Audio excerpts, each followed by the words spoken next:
Երբ մտածել եք, ինչպիսին կլիներ ամեն ինչ կորցնելը աչքի թարթելու պես, նա կատարյալ կյանք ուներ մինչ որ դժբախտ պատահարը նրանից խլեց իր հողը ազատությունը, բայց ամենամութ պահին նա հայտնվեց մի հպումով, որը նորից բորբոքեց նրա հոգին. մնացեք ինձ հետ, որովհետև իսկական սերը կարող է ծնվել նույնիսկ այն ժամանակ, երբ ամեն ինչ թվում է թե փլուզվում է, եթե այս պատմությունը ձեզ դուր եկավ, բաժանորդագրվեք մեր ալիքին, կիսվեք սիրելիների հետ, մի մոռացեք մեզ ասել, թե որտեղից եք դիտում, երանում այն ուրբաթ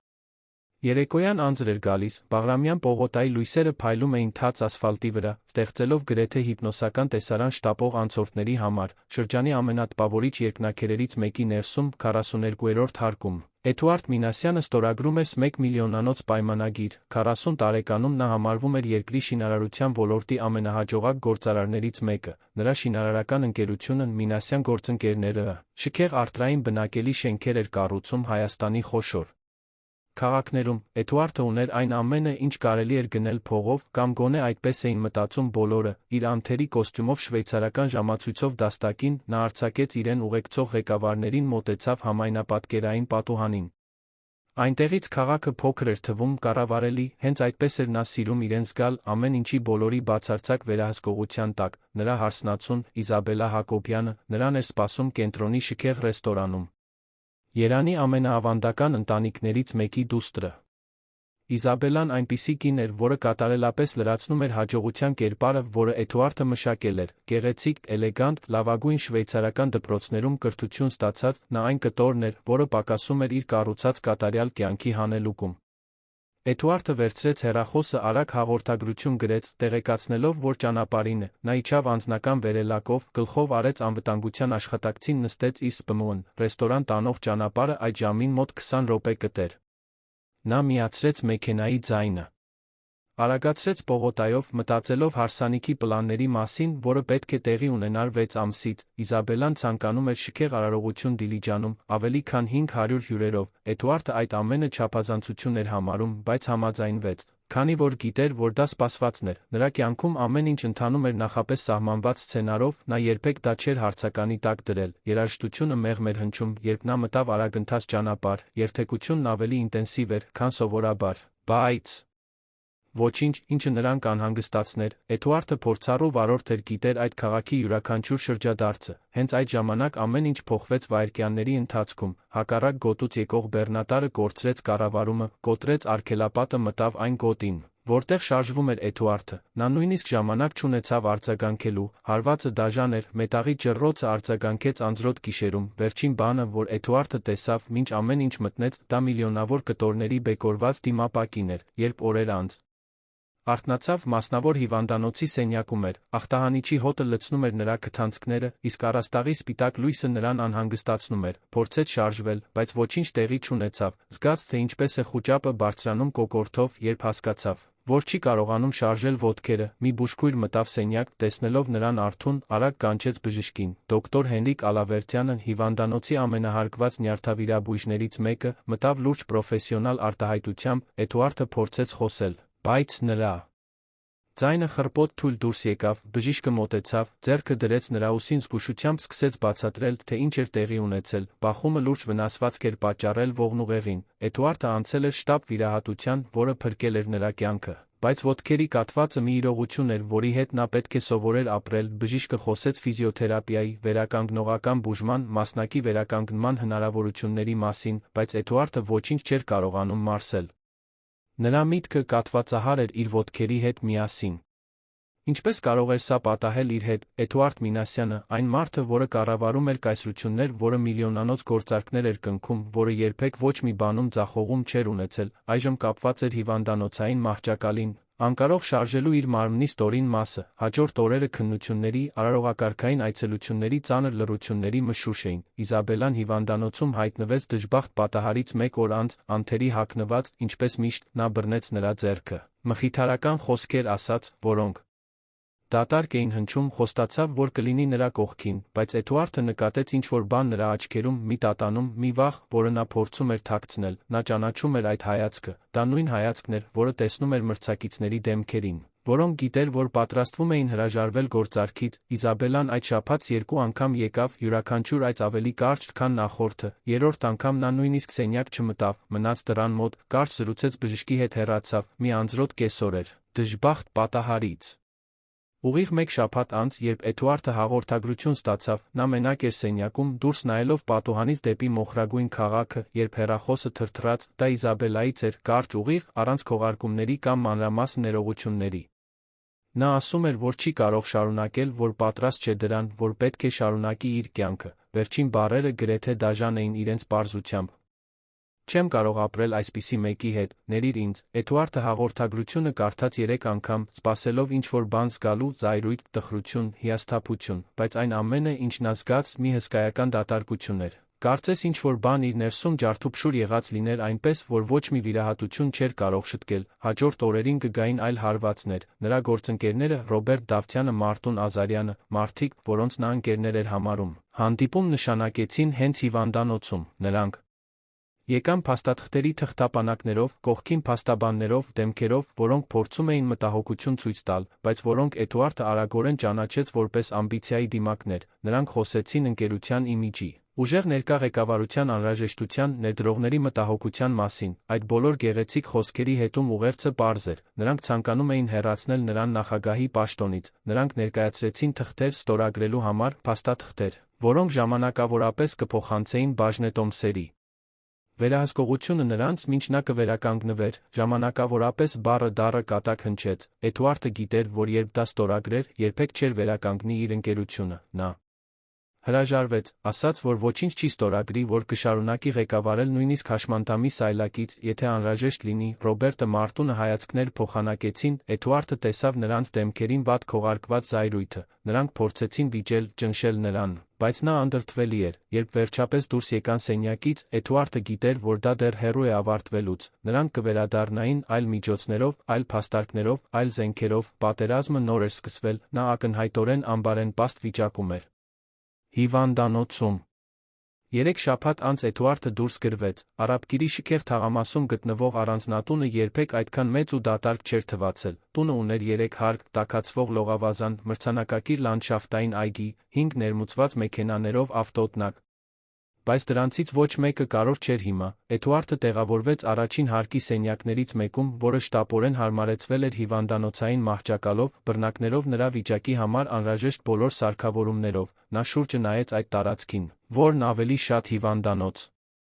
էր հիշեցնում, քան սենյակ, զգաց, թե ինչպես է բութ ապստամբությունը բարձրանում կրծքով, տան միակ մշտական ներկայությունը տիկին Հասմիկն էր, տնային տնտեսուհին, որն ավելի քան 20 տարի աշխատում էր Մինասյանների ընտանիքի համար։ Նա խնամել էր Էդուարդի մորը նրա կյանքի վերջին տարիներին, իսկ հետո շարունակել էր կառավարել առանձնատունը, պարզ կին էր, քիչ խոսող, բայց զգույշ ժեստերով, Հասմիկը Էդուարդին կարեկցանքով չէր նայում, թերս դրա համար էր, որ նա կարողանում էր դիմանալ նրա ներկայությանը, նա նրան խնամում էր։ Նույն արդյունավետությամբ, ինչ միշտ, պատրաստում էր նրա ուտելիքները, կազմակերպում դեղերը, այդ ամենն անում էր առանց դրամայի կամ չափազանց սենտիմենտալության, հենց Հասմիկն էր, որ մի առավոտ, երբ Էդուարդի սուրճը մատուցում էր պատշգամբում, առաջարկություն արեց, նա խոսեց իր դստեր Մարիամի մասին, որը վերջերս ավարտել էր ֆիզիոթերապիան, երիտասարդը նոր էր սկսում կարիերան, աշխատելով քաղաքի Շենգավիթ թաղամասի հանրային կլինիկայում, բայց Հասմիկը հավատում էր, որ նա կարող է օգնել Էդուարդին իր վերականգնողական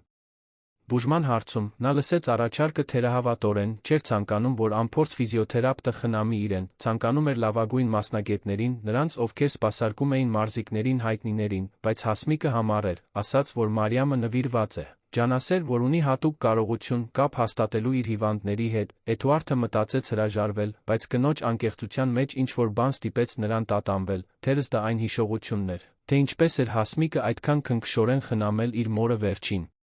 օրերին, թերս դա պարզապես հոգնածությունն էր, պայքարելու ամեն ինչի բոլորի դեմ, նա համաձայնվեց, ավելի շատ զրույցը չերկարացնելու, քան իրական համոզմունքի համար, Մարիամը հաջորդ առավոտ ժամանեց, Էդուարդը առաջին հարկի հարմարեցված գրասենյակում էր, փորձելով աշխատել, երբ զանգի ձայն լսեց, Հասմիկը գնաց դուռը բացելու, րոպեներ անց մտավ երիտասարդ կնոջ ուղեկցությամբ, Մարիամը 26 տարեկան էր, միջին հասակի, շագանակագույն մազերը հավաքած գործնական պոչում, հագած էր պարզ, բայց կոկիկ հագուստ։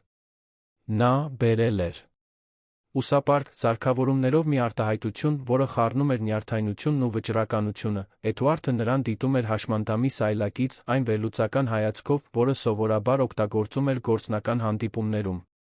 Նա տպավորված չէր թվում, առանձնատնից չէր վախենում նրանից, ինչը ինչ-որ կերպ նրան զայրացրեց, հետաքրքրեց միաժամանակ։ Մարիամը ներկայացավ պրոֆեսիոնալ կերպով, ձեռքը մեկնեց ողջունելու նրան, բացատրեց, որ պատրաստել է ֆիզիոթերապիայի պլան, հիմնվելով բժշկական զեկույցների վրա, որոնք հասմիկը կիսվել էր իր հետ։ Նրա ձայնը հանգիստ էր, բայց հաստատուն։ Էդուարդը հասկացավ, որ նա իրեն որպես խեղճ չի վերաբերվի։ Նա խոսեց ամրապնդող վարժությունների, ձգումների, մկանային խթանման մասին, ամեն ինչ այնպիսի վստահությամբ, որը հակադրվում էր նրա երիտասարդ արտաքինին։ Էդուարդը, որը սովոր էր հրամայել, տարօրինակ համարեց հնազանդվելու դիրքում հայտնվելը։ Առաջին նիստը լարված էր։ Էդուարդը վատ տրամադրություն ուներ, կոպիտ պատասխանեց նրա հրահանգներին, ինչ-որ պահի պարզապես հրաժարվեց կատարել վարժություններից մեկը, պնդելով, որ դա անօգուտ է։ Մարիամը դադարեցրեց իր արածը, ուղիղ նայեց նրա աչքերին, ասաց անհանգստացնող հանգստությամբ, որ նա կարող է շարունակել իրեն զգալ որպես զոհ վատնել իր ժամանակը, կամ կարող է սկսել պայքարել վերականգնման համար, որը դեռ հնարավոր էր։ Այդ երիտասարդ կնոջ համարձակությունը այդպես խոսելու իր հետ Էդուարդին անխոս թողեց։ Ոչ ոք այդպես չէր խոսել իր հետ տարիներ շարունակ։ Մարդիկ կամ շողոքորթում էին նրան, կամ վախենում էին նրանից։ Մարիամը ոչ մեկը չէր անում, ոչ էլ մյուսը։ Հաջորդ օրերին նիստերը շարունակվեցին նմանատիպ դինամիկայով։ Էդուարդը փորձում էր նրա սահմանները, սարկազմիկ մեկնաբանություններ էր անում, փորձում էր անկայունացնել նրան, բայց Մարիամը չէր տատանվում։ Նա պատասխանում էր համբերությամբ, երբեմն հեգնանքով, միշտ այդ զայրացնող հաստատակամությամբ։ Էդուարդը սկսեց հասկանալ, որ նա այնտեղ չէր պարզապես աշխատավարձի համար, կար ինչ-որ ավելին, մի անկեղծ նվիրվածություն, որը նա սովոր չէր տեսնել իր շրջապատի մարդկանց մոտ։ Մարիամը խոսում էր իր մյուս հիվանդների մասին, այն կլինիկայում, որտեղ աշխատում էր, թե ինչպես էր յուրաքանչյուր փոքր հաղթանակը տոնակատարության առիթ։ Նա պատմում էր մարդկանց մասին, ովքեր հաղթահարել էին իր սահմանափակումներից շատ ավելի մեծ սահմանափակումներ։ Դա անում էր առանց չափազանց զգացմունքային կամ հովանավորող հնչելու։ Մի կեսօր, հատկապես դժվար նիստի ժամանակ, Էդուարդը կորցրեց համբերությունը։ Նա փորձում էր ձգողական վարժություն անել, որը ցավ էր պատճառում, հանկարծ պայթեց, բղավելով, որ այդ ամենը անօգուտ է, որ ինքը երբեք չի կարողանա նորից քայլել, որ իր կյանքն ավարտվել է։ Մարիամը թույլ տվեց նրան բաց թողնել զգացմունքները, սպասեց, մինչ լռությունը վերադարձավ սենյակ, իսկ հետո նստեց նրա աթոռի կողքին։ Նա չասաց, որ ամեն ինչ լավ կլինի, դատարկ մխիթարական խոսքեր չառաջարկեց, փոխարենը նա պատմեց իր սեփական կյանքի մասին, խոսեց առանց հոր մեծանալու մասին, թե ինչպես էր տեսնում իր մորը օրական 16 ժամ աշխատելիս, որպեսզի ապահովի իր կրթությունը, պատմեց բոլոր այն դեպքերի մասին, երբ մտածել էր հրաժարվել համալսարանից, քանի որ հոգնածությունն ու ճնշումը չափազանց մեծ էին, եւ բացատրեց, որ սովորել է, որ ուժը գալիս է ոչ թե երբեք չընկնելուց, այլ ամեն անգամ վեր կենալուց, երբ կյանքը քեզ գցում է։ Էդուարդը լռեց դա լսելուց հետո։ Առաջին անգամ դժբախտ պատահարից հետո նա իրեն փոքր զգաց, ոչ թե իր ֆիզիկական սահմանափակման պատճառով, այլ իր հուզական փխրունության պատճառով։ Այդ երիտասարդ կինը, որն այդքան քիչ բան ուներ նյութական առումով, ուներ ներքին հարստություն, որը նա երբեք չէր մշակել։ Նա հասկացավ, որ 40 տարի կայսրություն էր կառուցել, բայց երբեք ոչինչ ամուր չէր կառուցել իր ներսում։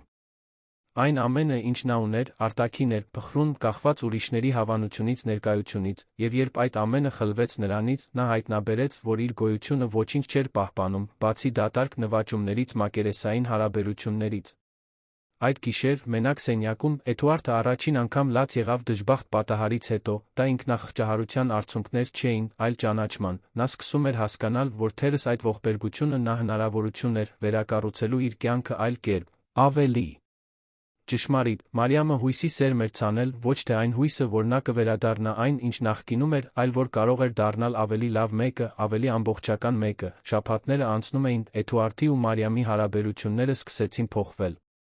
Նա դեռ ուներ իր զայրույթի հիասթափության պահերը, բայց հիմա բացահայտումներն ավելի քիչ էին։ Մարիամը մնում էր հաստատուն, բայց նա սկսեց ավելի թեթ կողմ ցույց տալ, կատակներ անելով վարժությունների ժամանակ, զվարճալի պատմություններ պատմելով իր առօրյայից։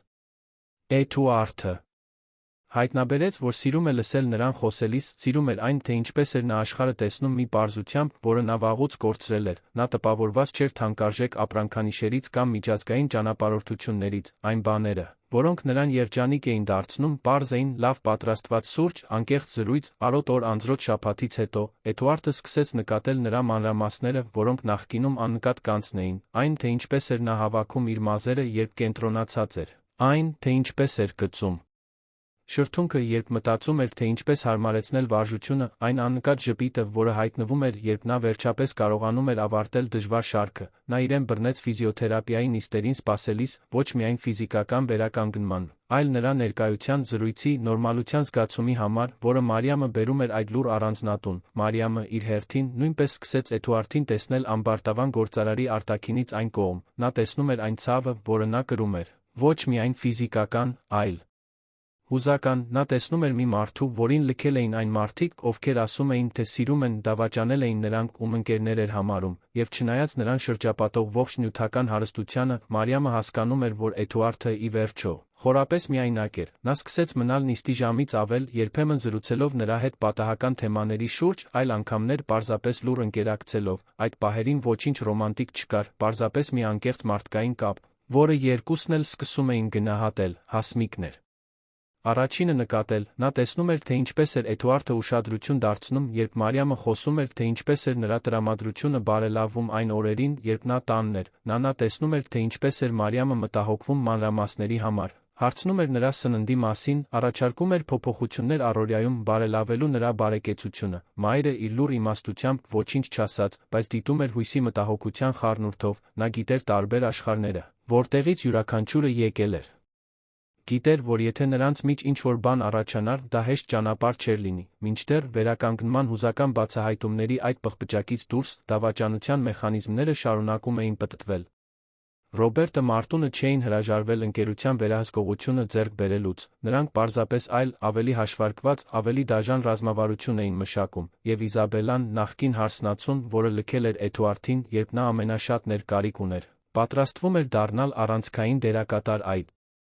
իշխանության ամբիցիայի խաղում, բայց Էդուարդը դեռ ոչինչ չգիտեր այդ մասին, նա դեռ չէր պատկերացնում այն փոթորիկը, որը ձավորվում էր հորիզոնում, պատրաստ փորձարկելու այն ամենը, ինչ նա վերակառուցում էր։ Ասեք ինձ, ինչ եք կարծում այս պատմության մասին։ Ինչ եք կարծում, թե ինչպես կավարտվի այն։ 3 ամիս էր անցել այն օրվանից, երբ Մարիամը սկսել էր աշխատել առանձնատանը, ֆիզիոթերապիայի առօրյան հաստատվել էր, Էդուարդը առաջընթաց էր գրանցում, որը զարմացնում էր նույնիսկ հիվանդանոցի բժիշկներին, ոտքերի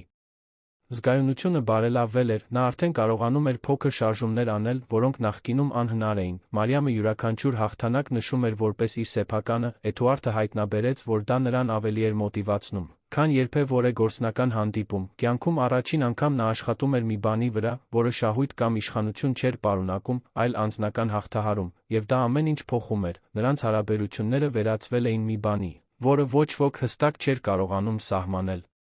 Նրանք ոչ միայն թերապ հիվանդ էին, այլ չէին կարող դասակարգվել որպես ընկերներ ավանդական իմաստով, աճող մտերմություն կար, կառուցված նիստերի խոցելի պահերին, կյանքի նպատակի մասին խորը զրույցներում, հարմարավետ լռություններում, որոնք բնականաբար առաջանում էին նրանց միջ։ Էդուարդը սկսեց հասկանալ, որ անհամբեր սպասում էր այն առավոտներին, երբ Մարիամը կժամաներ, վատ տրամադրություն էր ունենում հանգստյան օրերին, երբ նա չէր գալիս։ Մարիամը իր հերթին իրեն բռնեց աշխատանքային ժամերից դուրս Էդուարդի մասին։ Մտածելիս, մտահոգվելով, թե արդյոք նա հետում էր ցուցումներին, պատկերացնելով, թե ինչպիսին կլիներ նրա օրը առանց իրեն, Հասմիկը ամեն ինչ դիտում էր ուրախության անհանգստության խառնուրդով, նա ճանաչում էր իր դստերը, գիտեր, որ Մարիամը երբեք ժամանակ չէր ունեցել սիրային հարաբերությունների համար, իր ողջ էներգիան նվիրելով ուսումնասիրություններին, իսկ հետո աշխատանքին, նա գիտեր, որ Էդուարդը բարդ, վիրավորված մարդ էր, եկած իրենցից բոլորովին տարբեր աշխարհից։ Տնային տնտեսուհին մտածում էր, թե արդյոք այն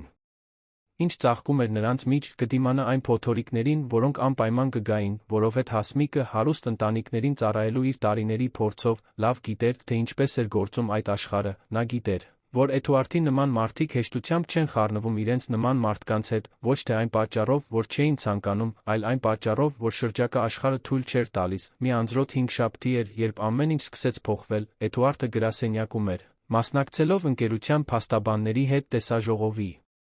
Երբ Մարիամը եկավ նիստի համար, նա ողջունեց Հասմիկին խոհանոցում, ինչպես միշտ էր անում, շարժվեց դեպի գրասենյակ, դռան մոտ կանգ առավ, հասկանալով, որ նա հանդիպման մեջ է, ցույց տվեց, որ դրսում կսպասի, բայց Էդուարդը տեսավ նրան ժեստ արեց, Որ ներս մտնի, Մարիամը լուռ մտավ սկսեց նյութեր պատրաստել նիստի համար, փորձելով աղմուկ չբարձրացնել, հենց այդ ժամանակ նա լսեց զրույցի մի մասը, փաստաբանները բացատրում էին, որ Ռոբերտը Մարտունը իրավական բացահայտում էին գտել, նրանք պնդում էին, որ Էդուարդի ֆիզիկական բացակայությունը գրասենյակներից անձնական հանդիպումներից կազմում է վարչական անփութություն, դա, ըստ նրանց, կարող է հիմնավորել պարտադիր հեռացումը, Էդուարդը կատաղիորեն վիճում էր, նրա ձայնը լի էր հիասթափությամբ, բայց Մարիամը հասկանում էր, որ այնտեղ նա հոգնածություն կար։ Կարծես նա պայքարում էր մի մարդում, որը գիտեր, որ պարտվում էր, երբ հանդիպումն ավարտվեց, նա անհրաժեշտից ավելի ուժով անջատեց համակարգիչը, կանգնեց, դատարկությանը նայելով, Մարիամը դանդաղ մոտեցավ, ձեռքը դրեց նրա ուսին, Էդուարդը չշրջվեց, բայց իր ձեռքով ծածկեց նրա ձեռքը մի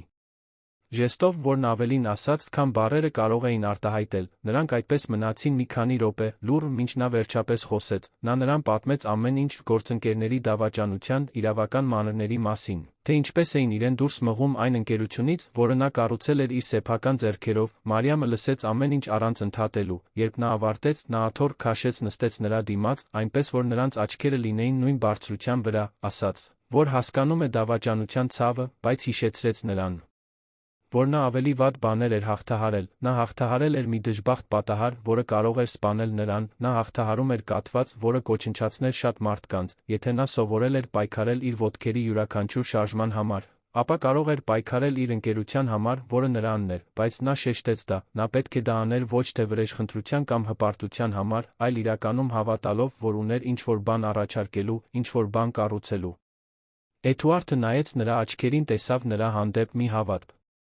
որը ինքը չուներ, եւ ամիսների ընթացքում առաջին անգամ նա զգաց, որ թերս ամբողջովին մենակ չէ այդ պայքարում, այդ գիշեր Էդուարդը չկարողացավ քնել, նա մտածում էր Մարիամի խոսքերի մասին, այն մասին, թե ինչպես էր նա հավատում իրեն, նա հասկացավ, որ սկսում է կախվածություն զգալ այդ հավատից, այդ ներկայությունից, եւ դա նրան վախեցնում էր, Էդուարդը միշտ անկախ էր եղել, երբեք ոչ մեկի կարիքը չէր ունեցել, բայց հիմա, առանց Մարիամի կողքին լինելու գաղափարը նրան անհանգստություն էր պատճառում, որի հետ նա չգիտեր, թե ինչպես վարվի, սիրահարված էր, հարցը հանկարծ առաջացավ նրա մտքում, նա նույն արագությամբ այն հեռացրեց, դա չէր կարող լինել, Մարիամը իր ֆիզիոթերապևտն էր, տնային տնտեսուհու դուստրը, 26 տարեկան, եկած իրենից բոլորովին տարբեր աշխարհից։ Դա անհեթեթ կլիներ, անտեղի, բայց նրա սիրտը կարծես թե չէր մտածում տրամաբանության կամ տեղին լինելու մասին, Մարիամը, քաղաքի մյուս կողմում, փոքր բնակարանում, որը կիսում էր մոր հետ Շենգավիթում, նույնպես չէր կարողանում քնել։ Նա իրեն բռնեց օրվա պահերը վերապրելիս, Էդուարդի ձեռքի զգացողությունը, որը ծածկում էր իրենը, նրա աչքերի խոցելիությունը, երբ խոսեց ընկերության մասին, նա գիտեր, որ վտանգավոր կերպով հուզականորեն ներգրավվում էր, Էդուարդը ոչ միայն հիվանդ էր, նա դարձել էր ինչ-որ ավելին, բայց ինչ, ճիշտ ասած,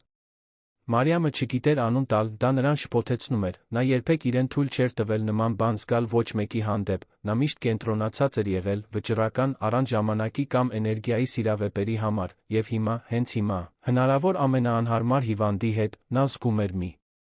բան, որը չէր կարողանում կառավարել, Հասմիկը հաջորդ օրերին նկատեց դստեր անհանգստությունը, մայր ու դուստր միշտ մտերիմ էին եղել, վստահում էին միմյանց, մի երեկո, երբ միասին ընթրում էին, Հասմիկը ուղղակիորեն հարցրեց, թե արդյոք ինչ-որ բան է կատարվում Մարիամի Էդուարդի մեջ, Մարիամը կտրականապես հերքեց, բայց Հասմիկը չափազանց լավ էր ճանաչում իր դստերը, նա տեսավ նրա այտերի կարմրությունը, այն, թե ինչպես էր նա շեղում հայացքը, Հասմիկը խորը շունչ քաշեց, իրեն բնորոշ նրբանկատությամբ, զգուշացրեց դստերը, ասաց,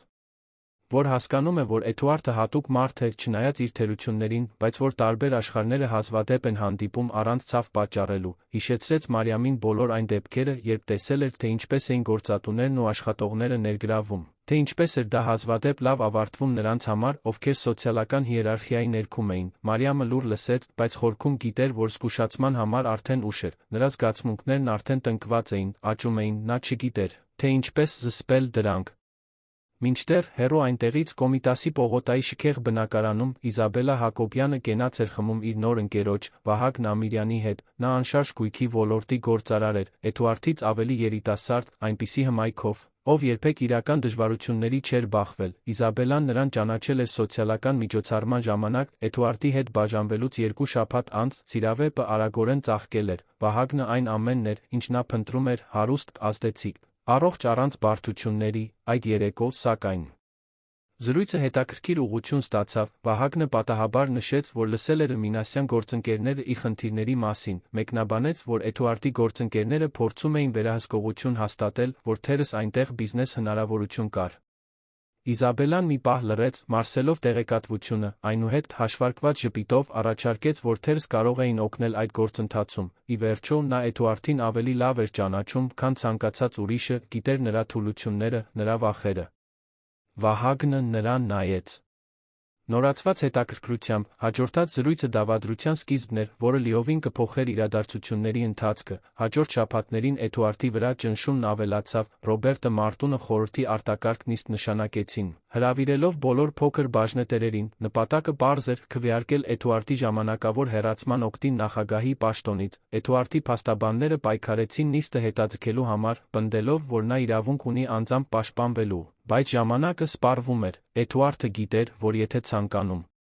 է պահպանել իր ընկերությունը, պետք է ներկա լինի այդ նիստին ապացուցի, որ ի վիճակի է ղեկավարել, խնդիրն այն էր, որ նիստը պետք է տեղի ունենար գրասենյակում, 42-րդ հարկում, նա դժբախտ պատահարից հետո տնից դուրս չէր եկել։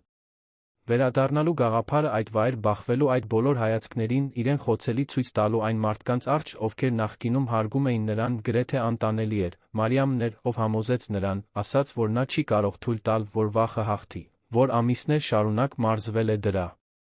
համար, հնարավորինս շատ ինքնավարություն վերականգնելու համար, հիշեցրեց նրան բոլոր այն վարժությունները, որոնք արել էին, բոլոր ձեռքբերումները, եւ անհերքելի հաստատակամությամբ հայտարարեց, որ նա կգնա նրա հետ, Էդուարդը փորձեց հրաժարվել, ասաց, որ անհրաժեշտ չէ, որ նա արդեն շատ բան էր արել, բայց Մարիամը անդրդվելի էր, ասաց, որ դա միայն ֆիզիոթերապիայի մասին չէ, դա ընկերության, հավատարմության մասին է, ինչ-որ մեկի կողքին լինելու մասին, երբ այդ ինչ-որ մեկը կարիք ունի։ Էդուարդը նայեց նրան առաջին անգամ թույլ տվեց իրեն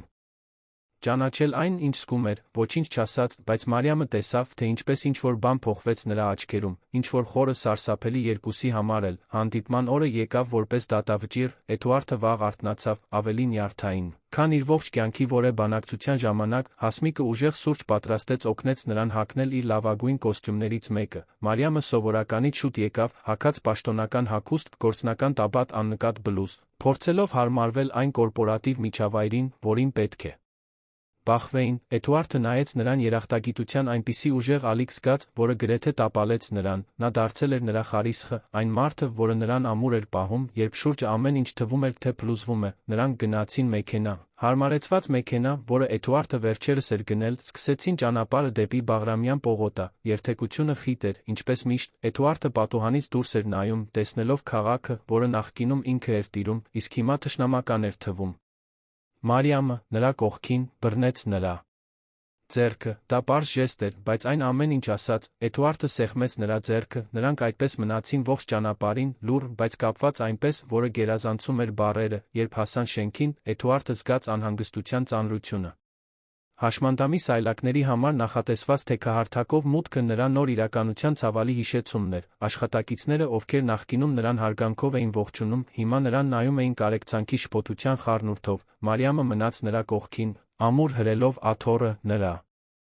ներկայությունը լուռ հայտարարություն էր, որ նա մենակ չէ, վերելակը դանդաղ բարձրացավ մինչ 42-րդ հարկ, երբ դռները բացվեցին, Էդուարդը տեսավ հանդիպումների սենյակը միջանցքի վերջում, ապակե պատերից նա տեսնում էր մարդկանց արդեն հավաքված, սպասելիս, նրա սիրտը արագացավ, բայց Մարիամի ձեռքը նրա ուսին նրան հետ բերեց, նա խոնարհվեց նրա մակարդակին ասաց, ցածր, բայց հաստատուն ձայնով, որ նա ավելի ուժեղ է, քան նրանցից ցանկացածը, որ նա ապրել է վերակառուցվել, որ ոչինչ, ինչ նրանք կասեն այդ սենյակում չի կարող դա խլել նրանից, Էդուարդը խորը շունչ քաշեց, ուղղեց ուսերը ազդանշան տվեց, որ նա իրեն տանի այնտեղ, նրանք միասին մտան սենյակ, բոլոր զրույցները դադարեցին, Ռոբերտը Մարտունը նստած էին հիմնական աթոռներին, վատ քողարկված զարմանքի արտահայտություններով, տեսնելով Էդուարդին այնտեղ, փոքր բաժնետերերը մոտ 10 հոգի հետաքրքրությամբ էին նայում, եւ սենյակի հետնամասում լիովին անսպասելիորեն Իզաբելան էր, նրա կողքին մի մարդ էր, ում Էդուարդը չէր ճանաչում, բայց ով ենթադրեց, որ նոր ընկերն է, նրա ներկայությունն այնտեղ պատահականություն չէր, դա պատերազմի հայտարարություն էր, Էդուարդը մտավ սենյակ, այն արժանապատվությամբ, ով դեռ իրեն էր համարում այդ տարածքի տերը, Մարիամը նրան դրեց սեղանի գլխին, ձեռքի զուսպ սեղմումով, Գնաց նստելու հետնամասի աթոռին դռան մոտ, Էդուարդը մտքով շնորհակալություն հայտնեց, նա գիտեր, որ ինքը պետք է դա աներ մենակ, բայց նրա ներկայությունն այնտեղ անհրաժեշտ էր, որպեսզի նա իրեն բավականաչափ ուժեղ զգար, Ռոբերտը առաջինը խոսեց։ Պատրաստված ելույթով նա մտահոգություն հայտնեց։ Էդուարդի առողջության համար գովաբանեց նրա ուղին, բայց պնդեց, որ ընկերությանը անհրաժեշտ է ներկա, ակտիվ ղեկավարություն, որն ի վիճակի է մեկնել հանդիպումների, լինել շինհրապարակներում, ներկայացնել ապրանքանիշը, ասաց, որ հեռացումը ժամանակավոր կլինի։ Մինչ Էդուարդի ամբողջական ապաքինումը, Էդուարդը ամեն ինչ լսեց լուռ, երբ Ռոբերտը ավարտեց, նա խոսք խնդրեց, նրա ձայնը հաստատուն էր, վերահսկվող, առանց այն փխրունության հետքերի, որոնք շատերը սպասում էին լսել, նա խոսեց այն ընկերության մասին, որը հիմնել էր այն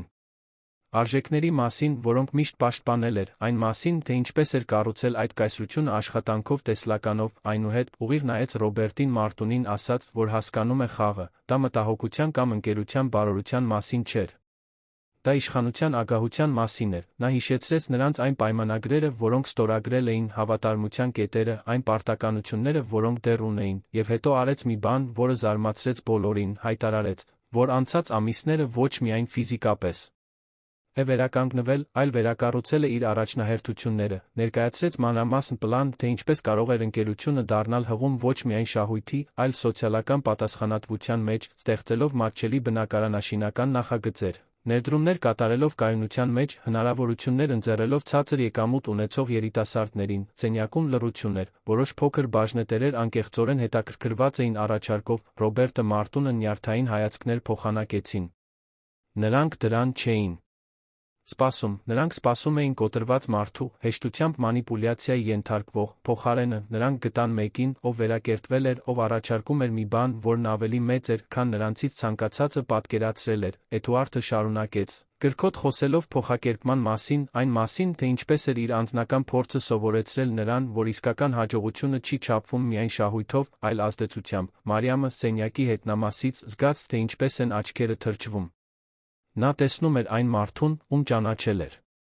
ամիսներ առաջ, դառնացած ու բարդված, հիմա խոսում էր այնպիսի համոզմունքով, որը ոգեշնչում էր բոլորին, բայց հենց այդ ժամանակ Իզաբելան վեր կացավ, իրեն բնորոշ մարզված էլեգանտությամբ նա խոսք խնդրեց, Էդուարդը զգաց, թե ինչպես է ստամոքսը սեղմվում, ինչ էր նա անում այնտեղ, Իզաբելան սկսեց խոսել, նրա խոսքերը թույն էին, քողարկված մտահոգության տակ, նա հարցականի տակ դրեց Էդուարդի կարողությունը, ղեկավարելու իր ներկա վիճակում, ոչ թե ֆիզիկական, այլ հուզական տեսանկյունից, նա ակնարկեց, որ նա պարզ չի մտածում, որ նրա վրա ազդում են իր շրջապատի մարդիկ, ովքեր չեն հասկանում կորպորատիվ աշխարհը, եւ հետո Մարիամի ուղղությամբ միտումնավոր հայացքով առաջարկեց, որ թերս անձնական շահեր են ազդում նրա որոշումների վրա, սենյակը լարվեց, Էդուարդը զգաց, թե ինչպես է զայրույթը բարձրանում, բայց իրեն զսպեց, նա նայեց Իզաբելային այնպիսի սառնությամբ, որը նա լավ գիտեր, ասաց ցածր, բայց բոլորի համար լսելի ձայնով, որ այդ սենյակում միակ մարդը, ով գործում էր անձնական շահերից ելնելով, հենց ինքն էր, որ նա հիանալի գիտեր, թե ինչու էր նա այնտեղ գործարար մրցակցի կողքին, փորձելով անկայունացնել իրեն, եւ որ ի տարբերություն նրա, իր կողքին գտնվող մարդիկ իրեն չէին լքել, երբ դժվարություններ առաջացան, մեկնաբանությունը Իզաբելային հարվածեց ապտակի պես, նրա դեմքը կարմրեց։ Առաջին անգամ երկար ժամանակվա ընթացքում նա անխոս մնաց, Վահագնը նրա կողքին փորձեց միջամտել, բայց Էդուարդը կտրեց նրան, ասաց, որ իրեն չի հետաքրքրում իշխանության խաղերն այն մարդկանց հետ, ովքեր անբարեխիղճ են, որ եթե ցանկանում են պայքարել ընկերության վերահսկողության համար, թող դա անեն։ Դատարաններում թափանցիկությամբ, բայց որ նա չի հանձնվի, չի հեռանա կպայքարի իր տրամադրության տակ եղած բոլոր օրինական զենքերով, հանդիպումն ավարտվեց առանց վերջնական լուծման, փոքր բաժնետերերը ժամանակ խնդրեցին մտածելու համար, պայմանավորվեցին, որ 30 օրից կլինիս մեկ հանդիպում, Էդուարդը հեռացավ այնտեղից հյուծված, բայց այն զգացումով, որ հաղթել էր Կարոր Մարտում, թե պատերազմը դեռ հեռու էր ավարտվելուց, վերելակում, դեպի ելքը, Մարիամը Էդուարդը մենակ մնացին։ Նա նորից խոնարհվեց նրա մակարդակին։ Ասաց, որ հպարտ է, Էդուարդը բռնեց նրա ձեռքը, առանց հետանքների մասին մտածելու, քաշեց նրան մոտ գրկեց, դա ամուր, հուսահատ գրկախառնություն էր, որն ասում էր այն ամենը, ինչ նա չէր համարձակվում բառերով արտահայտել, Մարիամը պատասխանեց գրկախառնությամբ, զգալով, թե ինչպես է սիրտը արագանում, իմանալով, որ այդ պահը փոխում է ամեն ինչ իրենց միջ, բայց առանց դիմադրելու ուժի կամ ցանկության, նրանք այդպես մնացին, մինչ վերելակը հասավ առաջին հարկ, երբ բաժանվեցին, երկուսի աչքերում էլ արցունքներ կային։ Նրանք Ոչինչ չասացին, բայց երկուսն էլ գիտեին, որ անտեսանելի գիծ էին հատել, որ վերադարձ չկար, հանդիպումից հետո հաջորդող օրերը տարբեր էին, օդում լարվածություն կար, ինչ-որ չասված բան կախված էր Էդուարդի Մարիամի մեջ ամեն անգամ, երբ նրանք միասին էին։ Ֆիզիոթերապիայի նիստերը շարունակվում էին, բայց հիմա յուրաքանչյուր հպում ավելի նշանակալի էր թվում, յուրաքանչյուր հայացք մեկ վայրկյան ավելի երկար էր տում, քան պետք է։ Երկուսն էլ զգում էին փոփոխությունը, բայց ոչ ոք չէր համարձակվում անվանել այն բառերով իրական։ Դարձնել այն, կարծես լուռ մնալով նրանք կարող էին այդ զգացումը կախված պահել անվտանգ գոտում, որտեղ նրանք ստիպված չէին լինի զբաղվել այն բանի հետանքներով, ինչ կատարվում էր։ Հասմիկը անմիջապես նկատեց փոփոխությունը։ Նա չափազանց լավ էր ճանաչում երկուսին, որպեսզի չնկատեր երկարատ հայացքները, առանց ակնհայտ պատճառի հայտնվող ժպիտները, այն, թե ինչպես էր փոխվել տան մթնոլորտը, ավելի թեթություն կար, ավելի ջերմություն, բայց նա ավելի մեծ վտանգ, նա տեսնում էր դստերը, որը գալիս էր անհրաժեշտից շուտ, մնում էր։ Ժամից ավել պատճառներ էր հորինում Էդուարդի հետ պահերը երկարացնելու համար, նա տեսնում էր, թե ինչպես էր նա ավելի մանրակրկիտ հագնվում այն օրերին, երբ Մարիամը կգար, ինչպես էր անհանգիստ ստուգում ժամացույցը նրա ժամանելուն նախորդող ժամերին։ Հասմիկը գիտեր, որ դա շարժվում էր դեպի մի բան, որը կարող էր տառապանք պատճառել երկուսին էլ, բայց հատկապես իր դստերը։ Մարիամը երբեք սիրահարված չէր եղել, չգիտեր, թե ինչպես կարող էր դա կործանարար լինել, երբ հանգամանքները չէին նպաստում սիրուն։ Մի շաբաթ օրվա կեսօր էր, երբ Մարիամը չէր աշխատում, որ Էդուարդը որոշում կայացրեց, նա վերցրեց հեռախոսը, հաղորդագրություն ուղարկեց նրան, մի բան, որը նա հազվադեպ էր անում պրոֆեսիոնալ համատեքստից դուրս, հարցրեց, թե արդյոք նա կարող է գալ առանձնատուն, ոչ թե նիստի, այլ պարզապես զրուցելու համար։ Մարիամը կարդաց հաղորդագրությունը 3 անգամ, զգալով, թե ինչպես է սիրտը արագանում, պատասխանեց, որ այո, 1 ժամից կժամանի, հաջորդ 60 րոպեն անցկացրեց անհանգստության սպասումի վիճակում, 2 անգամ փոխելով հագուստը, փորձելով հանգստացնել նյարդերը, որոնք համառորեն դրսևորվում էին, երբ վերջապես հասավ առանձնատուն, Էդուարդին գտավ հետի պատշգամբում, նույն պատշգամբում, որտեղ Հասմիկը սուրճ էր մատուցում արոտ առավոտներին, նա մենակ էր, նայելով այգուն, մտքերի մեջ կորած։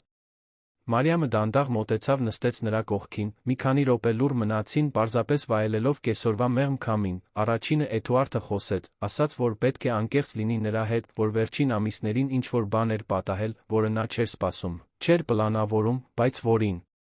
այլս չէր կարող անտեսել, ասաց, որ նա դարձել է իր կյանքի ամենակարևոր մարդը, որ սպասում էր այն պահերին, երբ նրանք միասին կլինեն, որ մտածում էր նրա մասին, երբ մենակ էր, խոստովանեց, որ չգիտեր, թե ինչպես վարվի դրա հետ, որ իր ողջ կյանքը պլանավորված էր, վերահսկվող, հիմա նա զգում էր մի բան, որն ամբողջովին դուրս էր իր վերահսկողությունից, ավարտեց, ասելով, որ հասկանում է, եթե նա նույնը չի զգում, որ ինքը նրա գործատուն է, որ տարիքային տարբերություն կա, աշխարհների տարբերություն, որ թերս ինքը եսասեր է։ Այդ բեռը դնելով նրա վրա, Մարիամը ամեն ինչ լսեց, սիրտը կոկորդում, երբ նա ավարտեց, նա երկար լռեց, մարսելով բառերը, այնուհետ մի քաջությամբ, որը չգիտեր, որ ուներ, պատասխանեց, ասաց, որ ինքն էլ է ինչ-որ բան զգում, որ փորձել էր անտեսել, ռացիոնալացնել, բայց որ դա անհնար էր, խոստովանեց, որ երբեք իրեն թույլ չէր տվել նման բան զգալ ոչ մեկի հանդեպ, որ միշտ առաջնահերթություն էր տվել աշխատանքին, ուսմանը, մոր խնամքին, բայց նրա հետ այլ էր, կապ կար, որը գերազանցում էր ֆիզիոթերապիային, համատեղ կյանքին, ասաց,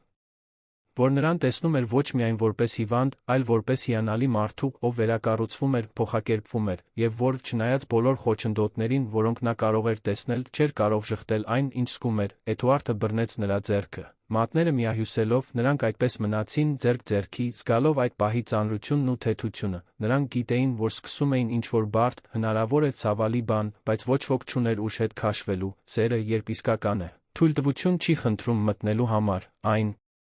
պարզապես գալիս է, անկայունացնում, փոխակերպում, եւ հենց դա էր կատարվում նրանց հետ։ Էդուարդը Մարիամին ավելի մոտ քաշեց, առաջին անգամ համբուրեց նրան, դա մեղմ համբույր էր, լի քնքշությամբ անցած ամիսների ընթացքում կուտակված բոլոր զգացմունքներով։ Երբ բաժանվեցին, երկուսի աչքերում էլ արցունքներ կային, դրանք տխրության արցունքներ չէին, այլ ճանաչման, նրանք միմյանց մեջ ճանաչում էին ինչ-որ թանկարժեք բան, ինչ-որ բան, որի համար արժեր պայքարել պահպանելու համար։ Այդ գիշեր Մարիամը տուն վերադարձավ, սիրտը լիքը։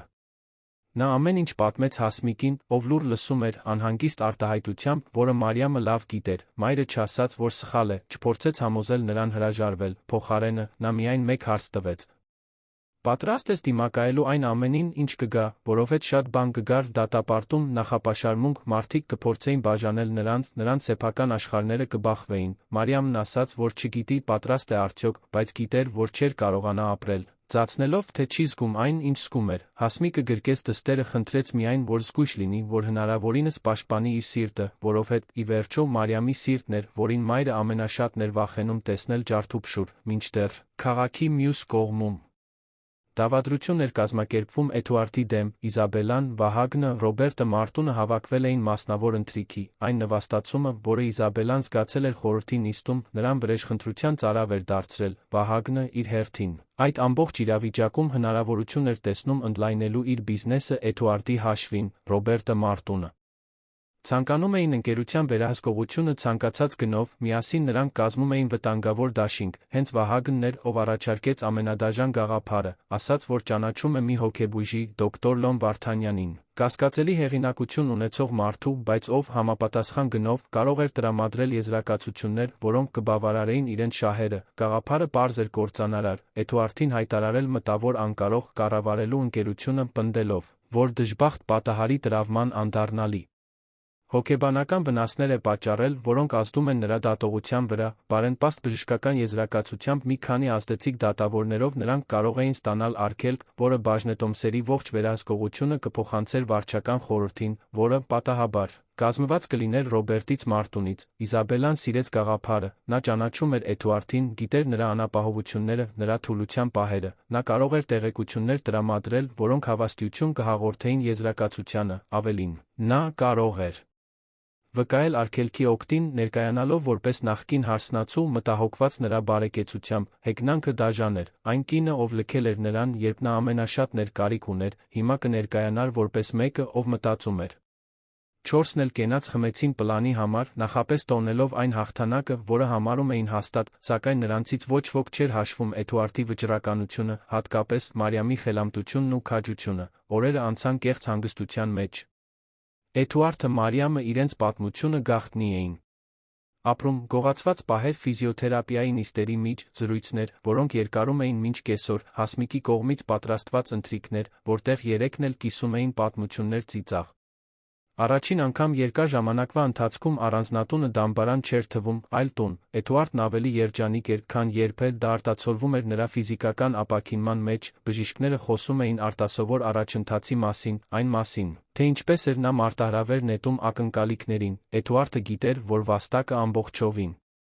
Մարիամինն էր, ոչ միայն որպես ֆիզիոթերապևտի աշխատանքի համար, այլ նրան պայքարելու պատճառ տալու, բարելավելու ցանկություն տալու համար։ Հասմիկն էր առաջինը բացահայտեց դավադրությունը։ Երեքշաբթի առավոտյան նրան կանչեցին ընկերության գործընկերներից մեկի, Ռոբերտի գրասենյակը մաքրելու, ով խնդրել էր, որ նա լրացուցիչ աշխատանք կատարի իր բնակարանում։ Հասմիկը, միշտ սուս արդյունավետ, դարակը մաքրում էր, երբ նրա հեռախոսը զանգահարեց, նա պատասխանեց բարձրախոսով, չհասկանալով, որ նա կողքի սենյակում էր, բաժանված։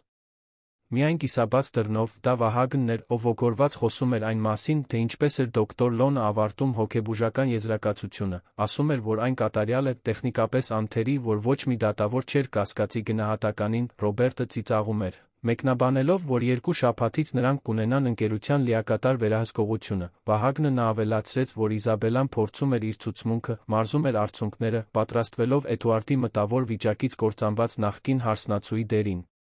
Հասմիկը անշարժացավ, բռնելով մաքրող շորը, փորձելով մարսել այն, ինչ նոր էր լսել, երբ Ռոբերտը անջատեց հեռախոսը դուրս եկավ գրասենյակից, նա մի քանի րոպե սպասեց, մինչ շտապ ավարտեց իր աշխատանքը, հեռացավ այնտեղից։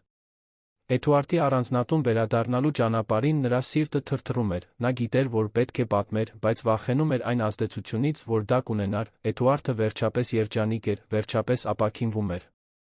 Այդ լուրը կարող էր կործանել նրա ձեռք բերած ողջ հուզական առաջընթացը, բայց չպատմելն ավելի վատ կլիներ, դա կլիներ նրան պարտության դատապարտելն առանց պաշտպանվելու հնարավորություն տալու։ Երբ տուն հասավ, Հասմիկը խնդրեց առանձին խոսել Էդուարդի հետ։ Մարիամը սենյակում էր, պատրաստելով նյութեր կեսօրվա նիստի համար։ Երբ տեսավ մորը Էդուարդին մտնելիս գրասենյակ փակելիս դուռը, օդի մեջ ինչ-որ բան նրան անհանգստացրեց։ Րոպեներ անց նա լսեց Էդուարդի ձայնը բարձրանալիս, ոչ թե զայրույթից, այլ շոկից։ Նա մոտեցավ դռանը մտահոգված, երբ այն բացվեց։ Էդուարդին գտավ կործանված արտահայտությամբ, Հասմիկը դուրս էր Գալիս արցունքներով աչքերին անցնելով Մարիամի կողքով առանց ոչինչ ասելու, Էդուարդը լուռ մնաց, դատարկությանը նայելով, Մարիամը զգաց, թե ինչպես է վախը սեղմում իր կուրծքը, ինչ էր պատահել, նա ծնկի իջավ նրա աթոռի կողքին հարցրեց, թե ինչն է սխալ։ Էդուարդը խեղդված ձայնով ամեն ինչ պատմեց, դավադրությունը, կեղծ եզրակացությունը, արգելքի պլանը, ասաց, որ դա միայն ընկերությունը կորցնելու մասին չէր, դա անկարող հայտարարվելու մասին էր, իր մտավոր առողջության հանրային հարցականի տակ դրվելու մասին, դա հնարավոր ամենախորը կերպով նվաստացվելու մասին էր։ Մարիամը զգաց, թե ինչպես է զայրույթը բարձրանում իր ներսում, ինչպես կարող էին նրանք դա անել, ինչպես կարող էին մարդիկ այդքան դաժան լինել, նա բռնեց Էդուարդի դեմքը իր ձեռքերի մեջ, ստիպեց նրան նայել իրեն։ Ասաց, որ նրանք թույլ չեն տա դա տեղի ունենալ, որ նրանք կպայքարեն, որ կգտնեն միջոց, բացահայտելու այդ մարդկանց, թե իրականում ովքեր էին նրանք։ Էդուարդը պարտված էր թվում, բայց Մարիամը համառ էր, հիշեցրեց նրան այն ամենը, ինչ նա արդեն հաղթահարել էր, այն ողջ ուժը, որը նա ցույց էր տվել, ժամանակը չէր հանձնվելու, ժամանակն էր պայքարել ավելի շատ, քան երբևէ։ Այդ գիշեր երեքն էլ հավաքվեցին հյուրասենյակում, Էդուարդը, Մարիամը, Հասմիկը, նրանց պլան էր պետք, Էդուարդը զանգահարեց իր փաստաբաններին, պատմեց դավադրության մասին, բայց նրանք զգույշ էին, ասացին, որ կոնկրետ ապացույցներ են պետք, հեռախոսազրույց լսելը բավարար չէր, հատկապես հաշվի առնելով, որ Հասմիկը Էդուարդի աշխատակիցն էր, նրա վկայությունը կարող էր մասնակի դիտվել։ Նրանց ավելի ամուր բան էր պետք, մի բան, որը կասկածի տեղ չէր թողնի, հենց Մարիամն էր, ով գաղափարը տվեց, եթե նրանք կեղծ եզրակացություն էին պատրաստում, դա նշանակում էր, որ նրանց պետք էր, որ Էդուարդը անցներ դոկտոր Լոնի հետ գնահատական, եւ եթե Էդուարդը ձայնագրեր այդ գնահատականը, եթե նա ինչ-որ կերպ կարողանար բժշկին ստիպել խոստովանել, որ իրեն վճարում էին որոշակի ախտորոշում տրամադրելու համար, դա վտանգավոր էր, եթե նրանք մեկ սխալ քայլ անեին, կարող էին զգուշացնել նրանց կորցնել պլանը բացահայտելու միակ հնարավորությունը։ Բայց դա նրանց ունեցած լավագույն տարբերակն էր, Էդուարդը համաձայնվեց, ասաց, որ կանի այն, ինչ անհրաժեշտ է, փաստաբանները ամեն ինչ կազմակերպեցին, ձեռք բերեցին աննկատ ձայնագրման սարքավորումներ, պատրաստեցին Էդուարդին այն բանին, ինչ կգար, դոկտոր Լոնը օրեր անց կապ հաստատեց, տնային գնահատական նշանակելով, հիմնավորելով, որ դա ավելի հարմար կլինի Էդուարդի համար, հաշվի առնելով նրա ֆիզիկական վիճակը, խորհրդատվությունը նշանակված էր հաջորդ ուրբաթ օրվա համար, նրանք մեկ շաբաթից քիչ ժամանակ ունեին պատրաստվելու համար։ Մարիամն այդ շաբաթը անցկացրեց Էդուարդին մարզելով, ոչ թե ֆիզիկապես, այլ հուզականորեն, նա նրան սովորեցրեց կառավարել անհանգստությունը, պահպանել հանգստությունը նույնիսկ ճնշման տակ, նրանք կիրառեցին հնարավոր հարցեր, որոնք կարող էր տալ հոգեբույժը, պատասխաններ, որոնք բնական կթվային, Էդուարդը նյարդային էր, բայց վճռական, առաջին անգամ դժբախտ պատահարից հետո նա իրեն նորից վերահսկողության տակ էր զգում, ոչ թե արդյունքի, այլ իր սեփական գործողությունների, եւ դա ամեն ինչ փոխում էր, Մարիամը նրա կողքին էր ճանապարհի յուրաքանչյուր քայլին, դա նրան տալիս էր մի ուժ, որը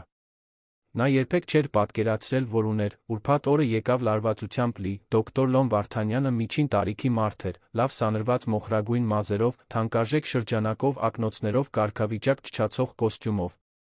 Նա մտավ առանձնատուն պրոֆեսիոնալ ժպիտով, ողջունեց Էդուարդին, սկսեց խորհրդատվությունը, Մարիամը Հասմիկը մնացին մեկ այլ սենյակում, նյարդային, սպասելով, Էդուարդը փոքր ձայնագրիչ ուներ վերնաշապիկի տակ, անտեսանելի, բայց ներկա։ Խորհրդատվությունը սկսվեց սովորաբար, հարցեր նրա հուզական վիճակի մասին, այն մասին, թե ինչպես էր նա հաղթահարում կաթվածը, իր ապագա պլանների մասին, Էդուարդը անկեղծորեն պատասխանեց, բայց բարձր պահեց պաշտպանությունը, միայն 40 րոպե անց դոկտոր Լոնը սկսեց ցույց տալ իր իրական մտադրությունները։ Նա ակնհայտորեն անմեղ հարց տվեց Էդուարդի կարողության մասին, կարևոր որոշումներ կայացնելու, երբ Էդուարդը դրական պատասխանեց, բժիշկը ակնարկեց, որ թերս նա գերագնահատում է իր կարողությունները, ասաց, որ ծանր վնասվածքների դեպքերում սովորական է, որ հիվանդները մշակում են իրենց սեփական վիճակի խեղաթյուրված ընկալում, Էդուարդը զգաց զայրույթը, բայց իրեն զսպեց, հարցրեց, թե արդյոք դոկտորը ենթադրում է, որ ինքը մտավորապես պիտանի չէ, բժիշկը շեղվեց ուղիղ պատասխանից, բայց Էդուարդը համառեց, նա ցանկանում էր հստակ լսել, թե ինչ էր մտածում այդ մարդը, հենց այդ ժամանակ դոկտոր Լոնը մահացու սխալ թույլ տվեց, կարծելով, որ ապահով տարածքում է, նա թույլ տվեց մեկնաբանություն անել այն մասին, թե ինչպես որոշ գնահատականներ պետք է հաշվի առնեն ոչ միայն հիվանդի ներկա վիճակը, այլ այն մարդու Ակնկալիքները ով խնդրել է գնահատականը, Էդուարդը ձացրեց, թե չի հասկանում, խնդրեց նրան պարզաբանել, բժիշկը, հասկանալով, որ շատ բան է ասել, փորձեց հետ քաշվել, բայց Էդուարդը անողոք էր, ասաց, որ տպավորություն ունի, թե այդ գնահատականն արդեն որոշված էր նույնիսկ մինչ սկսվելը, հարցրեց, թե արդյոք դոկտորը դա ոչ էթիկական չի համարում, Լոնը տեսանելիորեն անհարմարավետ զգաց, փորձեց արագ ավարտել խորհրդատվությունը, ասելով, որ շուտով կուղարկի իր եզրակացությունը։ Երբ բժիշկը դուրս եկավ, Էդուարդը խորը շունչ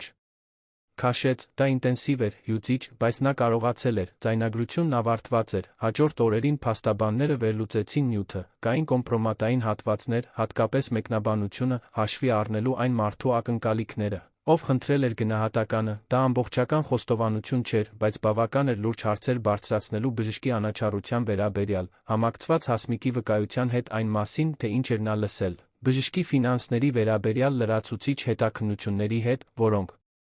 անշուշտ կբացահայտեին կասկածելի վճարումներ, նրանք պաշտպանվելու ամուր հիմք ունեին, բայց Էդուարդը ցանկանում էր ոչ միայն պաշտպանվել, նա ցանկանում էր հակահարված տալ, նա ցանկանում էր բացահայտել Ռոբերտին, Մարտունին, Իզաբելային, Վահագնին, թե իրականում ովքեր էին նրանք, ամբարեխիղճ մարդիկ, ովքեր պատրաստ էին կործանել կյանքեր ստանալու համար այն, ինչ ցանկանում էին, նա հանդիպեց իր իրավական թիմի հետ մշակեցին ռազմավարություն, նրանք կսպասեին, որ նրանք կատարեին արգելքի պաշտոնական քայլը, թույլ կտային, որ նրանք ներկայացնեին կեղծ եզրակացությունը, եւ հետո հնարավոր ամենադրամատիկ պահին Էդուարդը կներկայացներ իր ապացույցները, բացահայտելով նրանց դատարանի առջ, դա ռիսկային էր, քանի որ դա նշանակում էր թույլ տալ, որ մեղադրանքները նախ հանրայնորեն արվեին։ Նրա հեղինակությունը կվնասվեր, գոնե ժամանակավորապես, բայց դրամատիկ բացահայտման ազդեցությունը շատ ավելի մեծ կլիներ, քան փորձել կանխել գործընթացը, մինչ այն կսկսվեր։ Մարիամը սատարեց որոշմանը, բայց սարսափած էր, նա գիտեր, թե որքան հուզականորեն դա կարժենա Էդուարդին, անցնել արգելքի գործընթացի միջով, լսել մարդկանց, կասկածի տակ դնելիս նրա մտավոր առողջությունը, տեսնել նրա մտերմությունը բացահայտված, դա դաժան կլիներ, բայց նա խոստացավ, որ կլինի նրա կողքին ամեն վայրկյան, որ նրան մենակ չի թողնի դիմակայելու դրան, Էդուարդը նրան նայեց երախտագիտությամբ, որը գերազանցում էր բառերը, ասաց, որ նա դարձել էր իր պայքարելու պատճառը, չհանձնվելու համար, որ դժբախտ պատահարից առաջ նա ուներ ամեն ինչ, բայց իրեն դատարկ էր զգում։ Հիմա նյութական առումով շատ ավելի քիչ ուներ, բայց իրեն ամբողջական էր զգում, եւ դա նրա պատճառով էր։ Մարիամը գրկեց նրան, նրանք այդպես մնացին, լուռ ուշ հավաքելով գալիք մարտի համար, անգործունակության միջնորդությունը ներկայացվեց 2 շաբաթ անց, Էդուարդը տանն էր, երբ ստացավ պաշտոնական ծանուցումը, կարդալ այդ բառերը, տեսնել իր անունը կապված այնպիսի տերմինների հետ, ինչպիսիք են մտավոր անկարողությունը, ծանր ճանաչողական խանգարումը, կարծես հարված լիներ ստամոքսին, Մարիամը նրա կողքին էր, երբ նա բացեց ծրարը, տեսավ, թե ինչպես է գույնը անհետանում նրա դեմքից, նա վերցրեց փաստաթուղթը նրա ձեռքերից արագ կարդաց, ավելի վատ էր, քան պատկերացնում էին, դոկտոր Լոնի եզրակացությունը մանրամասն էր, տեխնիկական, համոզիչ նրանց համար, ովքեր չգիտեին ճշմարտությունը, այն Էդուարդին նկարագրում էր որպես մեկին, ով իրականության շղթման վիճակ էր զարգացրել, որը տիրված էր իմպուլսիվ որոշումներով հուզականորեն անկայուն էր, որպես օրինակ նա նշում էր նրա հրաժարումը գործընկերների օգնությունը ընդունելուց, ընկերության համար իր պլանների կտրուկ փոփոխությունները, նույնիսկ քողարկված ձով նրա ներգրավվածությունը տան աշխատակցուհու հետ, ենթադրելով, որ նրան հուզականորեն մանիպուլյացիայի էին ենթարկում, այդ վերջին հատվածը Մարիամին հարվածեց նետի պես։ Նրանք օգտագործում էին իրենց հարաբերությունները որպես նրա ենթադրյալ անկայունության ապացույց, նա զգաց զայրույթի մեղքի խառնուրդ, Էդուարդը նկատեց նրա արտահայտությունը ամուր բռնեց նրա ձեռքը, ասաց, որ դրանցից ոչ մեկը ճիշտ չէ, որ այն, ինչ նրանք ունեին, իրական էր, մաքուր, որ նա թույլ չէր տա, որ այդ մարդիկ դա խեղաթյուրեին։ Կեղտոտ բան դարձնեին, Մարիամը փորձեց ժպտալ, բայց արցունքներ հոսեցին նրա դեմքով, նա գիտեր, որ գործընթացը դաժան կլինի ոչ միայն Էդուարդի, այլ իր համար, նրա կյանքը կբացահայտվեր, կդատվեր, կվերլուծվեր մարդկանց կողմից, ովքեր նրան չէին ճանաչում, չէին մտածում ճշմարտության մասին, դատական նիստին նախորդող օրերը լարված էին, Էդուարդը իր փաստաբանների հետ ընկղմվեց իրավական նախապատրաստությունների մեջ, վերանայելով ռազմավարության յուրաքանչյուր մանրամասնություն, պատրաստելով յուրաքանչյուր հակափաստարկ, բայց դրան զուգահեռ, նա Մարիամը սկսեցին գաղտնի մարզումներ, ոգեշնչված լինելով այդ դատարան մտնելու ցանկությունից, սեփական ոտքերով Էդուարդը ֆիզիոթերապիայի նիստերն ուժեղացրեց մինչ մոլուցքի աստիճան, Մարիամը զգուշացրեց ռիսկերի մասին, ասաց, որ նա կարող է վնասվել, բայց Էդուարդը վճռական էր, ասաց, որ պետք է դա անի ոչ միայն իրավական հաղթանակի, այլ իր համար, նա պետք է ապացուցեր, որ ի վիճակի է ոտքի կանգնել, բառացի փոխաբերական իմաստով, նիստերը տեղի էին ունենում ուշ գիշերով, երբ Հասմիկն արդեն քնած էր։ Էդուարդը Մարիամը մարզվում էին առաջին հարկի իմպրովիզացված ֆիզիոթերապիայի սենյակում, նա օգտագործում էր զուգահեռ ձողեր, դրանց վրա հենվելով, երբ փորձում էր քայլեր անել, ցավը սուր էր, հիասթափությունն ավելի մեծ, մի քանի անգամ նա ընկավ, Մարիամը միշտ այնտեղ էր, օգնելու նրան ոտքի կանգնել։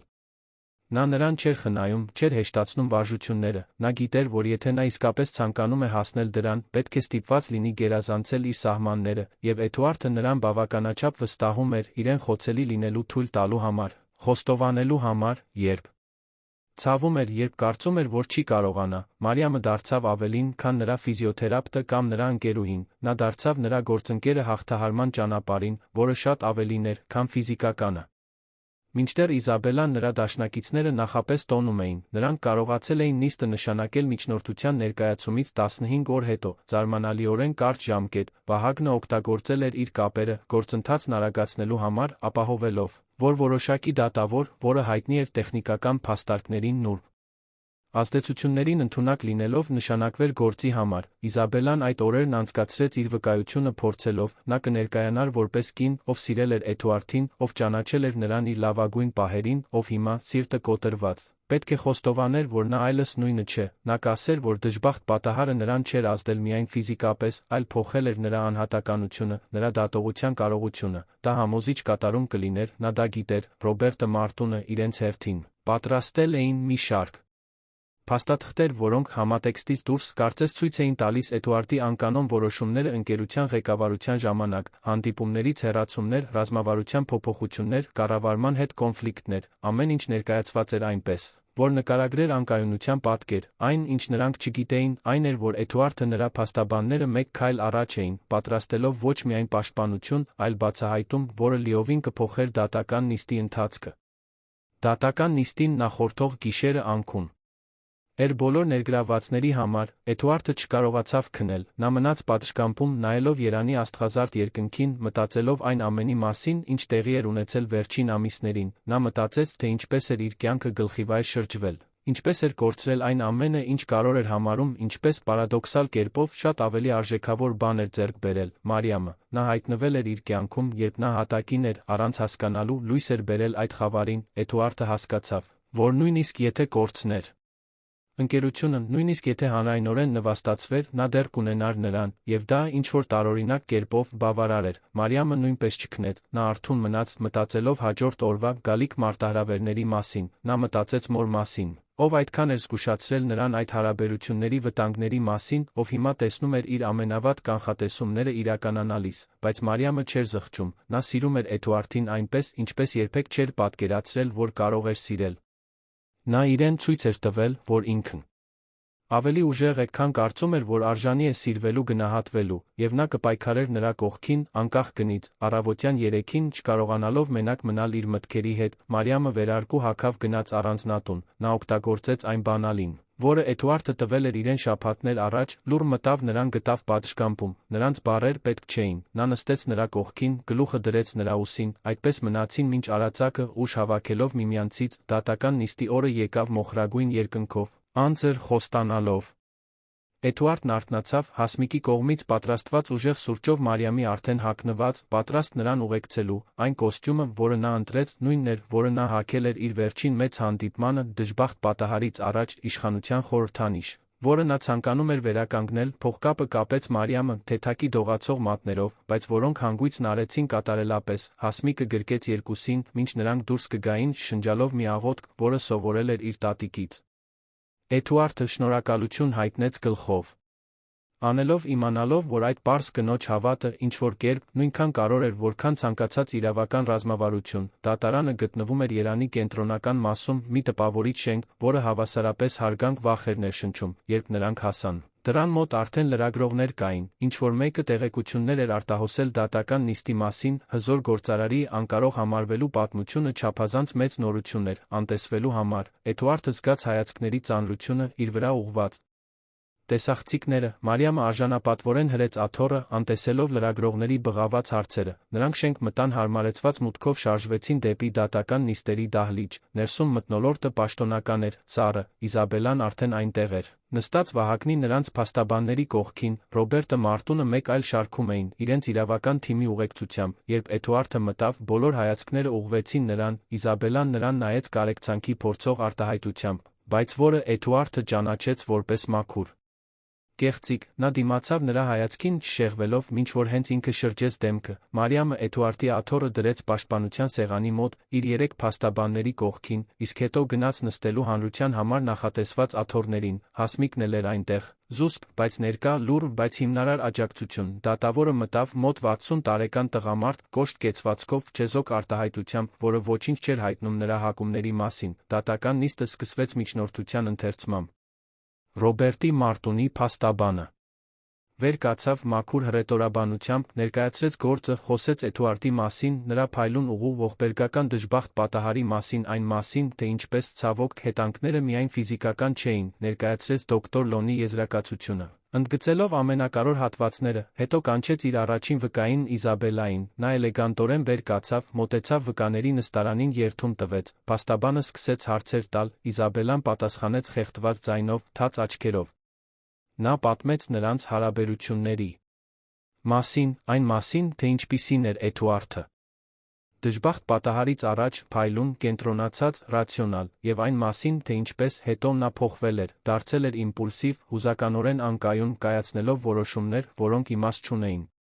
Նա կեղծ տատանումով նշեց նրա ներգրավվածությունը Մարիամի աշխատակցուհու հետ, թե ինչպես էր դա օրինակ այն բանի, թե ինչպես նա պարզ չէր մտածում, փաստաբանը հարցրեց, թե արդյոք նա հավատում է, որ Էդուարդը ի վիճակի է ընկերություն ղեկավարել։ Իզաբելլան խոնարհեց գլուխը, արցունքը հոսում էր դեմքով, ասաց, որ ոչ, որ որքան էլ ցավոտ լինի խոստովանել, նա չէր, Մարիամը զգաց, թե ինչպես է արյունը եռում, նա ցանկանում էր վեր կենալ, բղավել, դիմակայել այդ կնոջը, բայց Հասմիկը, նստած նրա կողքին, ամուր բռնեց նրա ձեռքը, լուր հիշեցում, հանգիստ մնալու համար։ Էդուարդի ռազմավարությունը կախված էր նրանց թույլ տալուց, որ նրանք նախ ներկայացնեին ամեն ինչ, ցույց տային իրենց բոլոր քարտերը, միայն այդ ժամանակ նա կներկայացներ իրենը, երբ պաշտպանության հերթը եկավ հարցաքննելու Իզաբելլային։ Էդուարդի փաստաբանը մեղմ էր, բայց կտրուկ, հարցրեց, թե որքան ժամանակ էր անցել դժբախտ պատահարի հարաբերությունների ավարտի միջ, Իզաբելլան տատանվեց, ասաց, որ մի քանի շաբաթ, փաստաբանը հարցրեց, թե արդյոք նա տարօրինակ չի համարում, որ մի մարդ, ով իբր սիրում էր Էդուարդին, այդքան արագ լքել էր նրան կարիքի պահին։ Իզաբելլան փորձեց արդարանալ, բայց տեսանելիորեն անհարմարավետ էր, փաստաբանը հարցը թողեց օդում արձակեց վկային, հաջորդը դոկտոր Լոնի հերթն էր, նա իր եզրակացությունը ներկայացրեց իշխանությամբ, օգտագործելով տեխնիկական տերմիններ, որոնք տպավորում էին դատարանը։ Խոսեց հոգեբանական տրավմայի պաշտպանական մեխանիզմների, այն մասին, թե ինչպես էր Էդուարդը ապրում խեղաթյուրված իրականության մեջ, երբ ավարտեց, թվում էր, թե անհերքելի գործ էր կառուցել։ Հենց այդ ժամանակ Էդուարդի փաստաբանը վեր կացավ հարցաքննության համար, նա սկսեց պարզ հարցերով գնահատման մեջ օգտագործված մեթոդաբանության մասին, քանի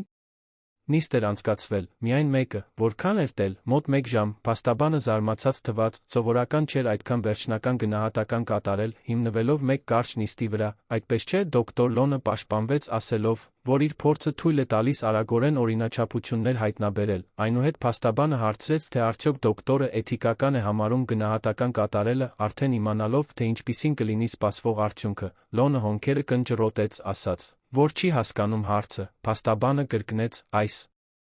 անգամ ավելի ուղղակիորեն, հարցրեց, թե արդյոք նա չէր մեկնաբանել գնահատման ժամանակ, հաշվի առնելու այն մարդու ակնկալիքները, ով խնդրել էր գնահատականը, բժիշկը տեսանելիորեն նյարդայնացավ, հերքեց, ասաց, որ երբեք նման բան չէր անի։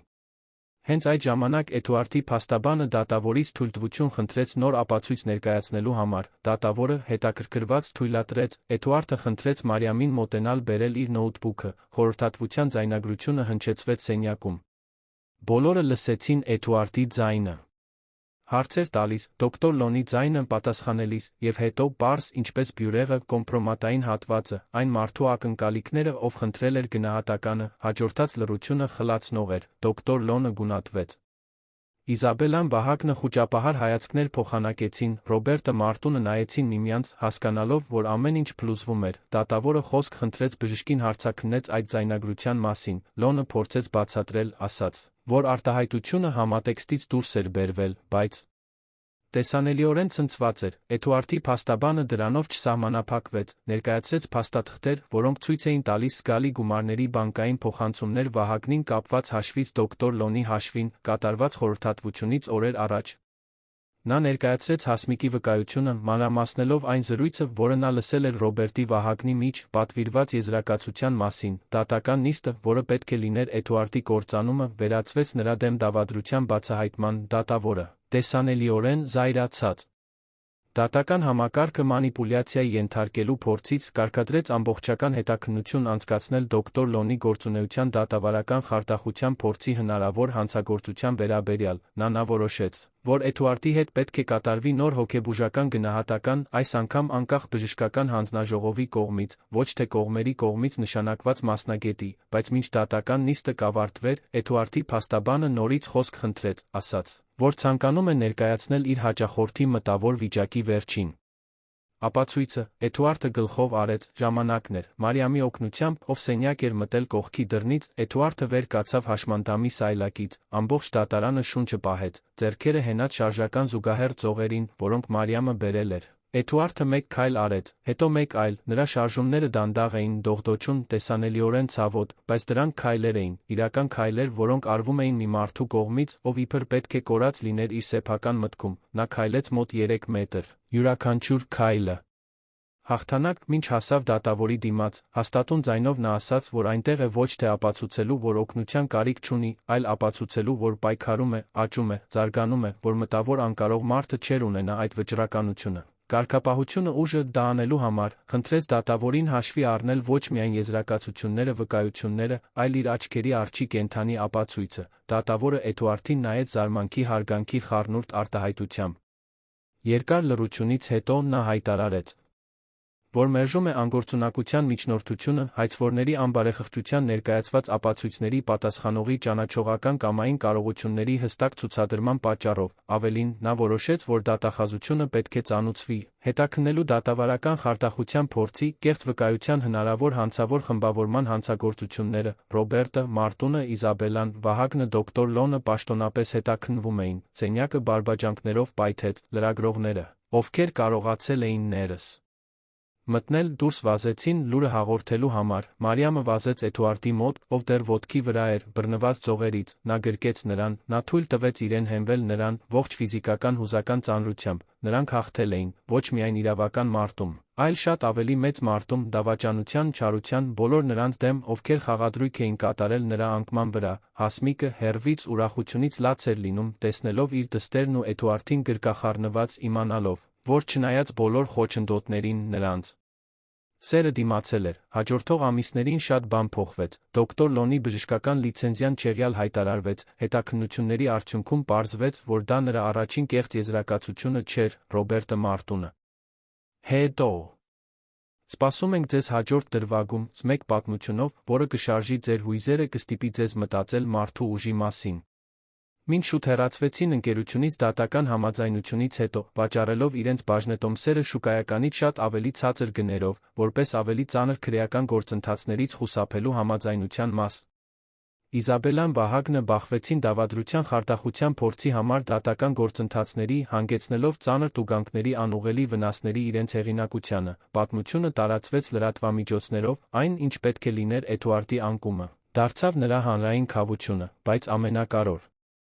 փոփոխությունները արտաքին չէին, Էդուարդը վերականգնեց Մինասյան գործընկերները իլիակատար վերահսկողությունը, բայց լիովին փոխեց ընկերության փիլիսոփայությունը, ստեղծեց ժողովրդական բնակարանաշինության ծրագիր, կառուցելով մատչելի բնակարաններ ցածր եկամուտ ունեցող ընտանիքների համար, սահմանեց կրթաթոշակներ կարիքավոր համայնքների երիտասարդների համար, ովքեր ցանկանում էին ճարտարագիտություն կամ ճարտարապետություն սովորել, եւ իր համար ամենակարևորը, հիմնեց 3 անվճար վերականգնողական կենտրոններ քաղաքում։ Առաջարկելով ֆիզիոթերապիա հոգեբանական աջակցություն այն մարդկանց համար, ովքեր անցել էին դժբախտ պատահարների կամ տրավմաների միջով, Մարիամը նշանակվեց այդ կենտրոններից մեկի տնօրեն, իրականացնելով մի երազանք, որի մասին նա նույնիսկ չգիտեր, որ ուներ։ Տեսնել իր աշխատանքի անմիջական ազդեցությունը այդքան շատ կյանքերի վրա, ունենալ անհրաժեշտ ռեսուրսները, իրականում տարբերություն ստեղծելու համար, ավելի պարգատրող էր, քան նա կարող էր պատկերացնել, Էդուարդը շարունակեց իր ապաքինումը։ Նա երբեք կատարելապես չքայլեց։ Միշտ օգնության կարիք ուներ, կամ հենակների, կամ Մարիամի կողքին, բայց դա նրան չսահմանափակեց։ Նա սովորեց, որ ուժը սահմանափակումների բացակայության մեջ չէ, այլ այն բանում, թե ինչպես ենք մենք դրանց հետ վարվում։ Նա սովորեց, որ հաջողությունը չի չափվում միայն թվերով, նվաճումներով, այլ հպված փոխակերպված կյանքերով։ Նա սովորեց, ամենից առաջ, որ իսկական սերը թերություններ կամ տարբերություններ չի տեսնում, այլ տեսնում է մարդու էությունը, այն, ինչն իսկապես կարևոր է։ Դատական նիստից 6 ամիս անց, առանձնատան այգուն կայացած պարզ արարողության ժամանակ Էդուարդը Մարիամն ամուսնացան։ Դա այն շքեղ տոնակատարությունը չէր, որը նա պլանավորել էր Իզաբելայի հետ, հարյուրավոր հյուրերով անհարկի շքեղությամբ, դա մտերիմ էր, միայն այն մարդկանց հետ, ովքեր իսկապես կարող էին։ Հասմիկը հուզված տեսավ դստերը քայլելիս մինչ ծառերի տակ իմպրովիզացված զոհասեղանը։ Էդուարդը սպասում էր նրան, ոտքի վրա, հենված էլեգանտ ձեռնափայտի վրա, բայց ոտքի վրա, երբ Մարիամը հասավ նրա կողքին, նա բռնեց նրա ձեռքը շշնջաց, որ նա փրկել է իր կյանքը բոլոր հնարավոր ձերով։ Մարիամը ժպտաց, արցունքները ազատորեն հոսում էին, պատասխանեց, որ նա նույնպես փրկել է իրենը, ցույց տալով նրան, որ արժանի է իսկական խորը սիրո։ Երդումները պարզ էին, բայց լի իմաստով, Էդուարդը խոստացավ սիրել նրան, հարգել նրան, քայլել նրա կողքին, նույնիսկ եթե իր քայլերը անկատար լինեին։ Մարիամը խոստացավ աջակցել նրան, մարտահրավեր նետել նրան, ամեն օր հիշեցնել նրան, թե որքան ուժեղ էր նա։ Երբ նրանք համբուրվեցին, Հասմիկը լսելի հեկեկաց։ Ներկա քիչ հյուրերը ծափահարեցին, դա մաքուր ուրախության պահ էր, այնպիսին, որը կարող է գոյություն ունենալ միայն այն ժամանակ, երբ անցել ես խավարի միջով, գտել ես լույսը մյուս կողմում։ Խնջույքը անկաշկանդ էր, կենդանի երաժշտությամբ, Հասմիկի ընկերների կողմից պատրաստված տնական ուտելիքով շատ ծիծաղով։ Երբ առաջին պարի ժամանակը եկավ, բոլորը լռեցին։ Էդուարդը վեր կացավ, ձեռքը մեկնեց Մարիամին, միասին, շատ դանդաղ, նրանք պարեցին։ Դա կատարյալ վալսի քայլեր չէին։ Բարդ խորեոգրաֆիա չկար, բայց սեր կար, սեր յուրաքանչյուր զգույշ շարժման մեջ, յուրաքանչյուր փոխադարձ աջակցության մեջ, յուրաքանչյուր կիսված հայացքի մեջ, եւ դա ամենագեղեցիկ բառն էր, որը երբևէ մեկը այնտեղ ականատես էր եղել։ Ամիսներ անց, գործարար ամսագրին տված հարցազրույցում, Էդուարդին հարցրին, թե ինչպես է նա հաղթահարել այն ամենը, ինչ տեղի էր ունեցել։ Նա երկար մտածեց, նախքան պատասխանելը, ասաց, որ երկար ժամանակ հավատում էր, որ հաջողությունը նշանակում է կուտակել, նվաճել, տիրել, բայց դժբախտ պատահարը նրան սովորեցրեց, որ իսկական հարստությունը մարդկային կապերի մեջ է, այն սիրո մեջ, որը մենք կիսում ենք, վեր կենալու կարողության մեջ, երբ ընկնում ենք, ասաց, որ կորցրել է այն ամենը, ինչ աշխարհը գնահատում է, իր ֆիզիկական առողջությունը, իր հարսնացուին, իր գործընկերներին, իր անպարտելիության կերպարը, բայց կորցնելով այդ ամենը, նա ձեռք բերեց անսահմանորեն ավելի արժեքավոր բան, նա ձեռք բերեց խոնարհություն, կարեկցանք, նպատակ, եւ նա ձեռք բերեց Մարիամին, կնոջը, ով իրեն ցույց տվեց, որ արժե պայքարել ոչ թե այն բանի համար, ինչ ունենք, այլ այն բանի համար, թե ով ենք մենք, ում ենք սիրում։ Հոդվածն ավարտվեց նրանց երկուսի լուսանկարով վերականգնողական կենտրոնում, շրջապատված հիվանդներով։ Մարիամը վարժություն էր բացատրում, իսկ Էդուարդը նրան դիտում էր ժպիտով դեմքին, նույն ժպիտով, որը հայտնվում էր ամեն անգամ, երբ նա նայում էր նրան։ Լուսանկարի մակագրությունը գրված էր. Աշտարակի գագաթից մինչ հատակը, հատակից մինչ նոր սկիզբ, Էդուարդ Մինասյանի պատմությունը, եւ այսպես մի մարդու պատմությունը, ով ուներ ամեն ինչ, կորցրեց ամեն ինչ, գտավ այն, ինչն իսկապես կարող էր, հասավ ոչ թե ավարտի, այլ նոր սկզբի, սկիզբ, որը կառուցված էր իսկական սիրո հաղթահարման հավատի ամուր հիմքի վրա, որ անկումը որքան էլ խորը լինի, միշտ հնարավոր է ոտքի կանգնել, երբ կա մեկը, ով պատրաստ է ձեռք մեկնել։ Էդուարդը Մարիամը ապացուցեցին, որ սերը չի ճանաչում դասի, տարիքի կամ հանգամանքի